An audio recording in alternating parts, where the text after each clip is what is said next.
Je m'appelle Camila Garcia et je vais parler du sujet qui m'est plus passionné.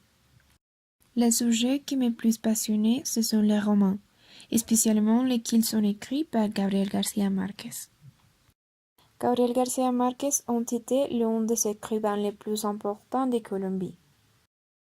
Il est né à Aracataca, Colombie, en 1927. Et il est mort au Mexique en 2014, où il a vécu depuis 1981. L'un de ses romans que j'aime le plus est L'amour ou le temps du choléra. C'est âgé de l'histoire des morts de 51 durant les qu'un homme, Florentino Ariza, attend la femme qu'il aime, Fermina Daza, mariée à un autre. L'histoire se développe dans une petite ville des Caraïbes colombiennes, à la fin du XIXe siècle. García Márquez s'est inspiré de l'histoire d'amour de ses parents. Florentino Ariza, un des personnages principaux, a le même travail que son père a eu dans la réalité. Ce roman est un exemple clair de la réalité mystique que García Márquez a utilisé presque tous ses œuvres. Pour ces raisons, il est mon écrivain préféré. Ses histoires sont drôles mais en même temps sont mystiques. Sa créativité lui a permis de changer la réalité, obtenant ainsi que le lecteur peut imaginer tous ces scénarios magiques qui sont remplis d'histoires et de croyances latino-américaines. Tous les faits que j'ai mentionnés plus tôt pouvant être trouvés dans ses mémoires. Ce livre s'appelle Vivre pour le raconter. Cette autobiographie est très intéressante parce qu'il raconte de manière détaillée ses expériences et comment elles ont façonné son avenir en tant qu'écrivain. Mais il faut lire ses autres romans et nouvelles pour atteindre sa personnalité et son point de vue.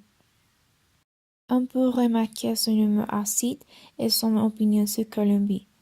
Celle-ci très critique.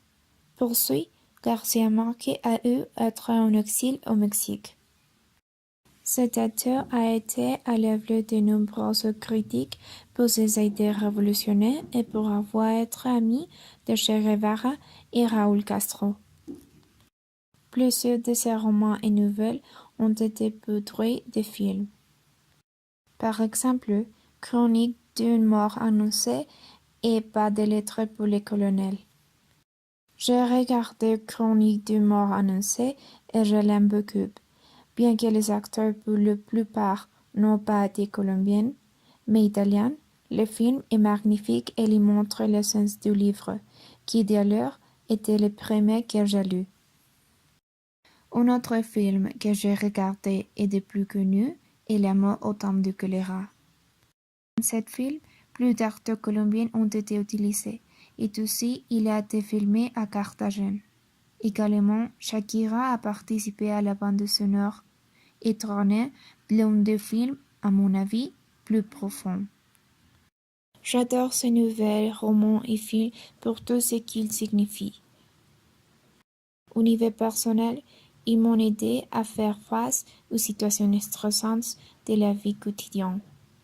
Les histoires m'ont appris un code de la culture colombienne que je n'avais pas eu d'accès. Les mots, les personnages, les habitudes et les scénarios décrits sur ces œuvres me conduisent à inquiéter plus l'histoire de mon pays et éventuellement être spécialisé en littérature latino-américaine.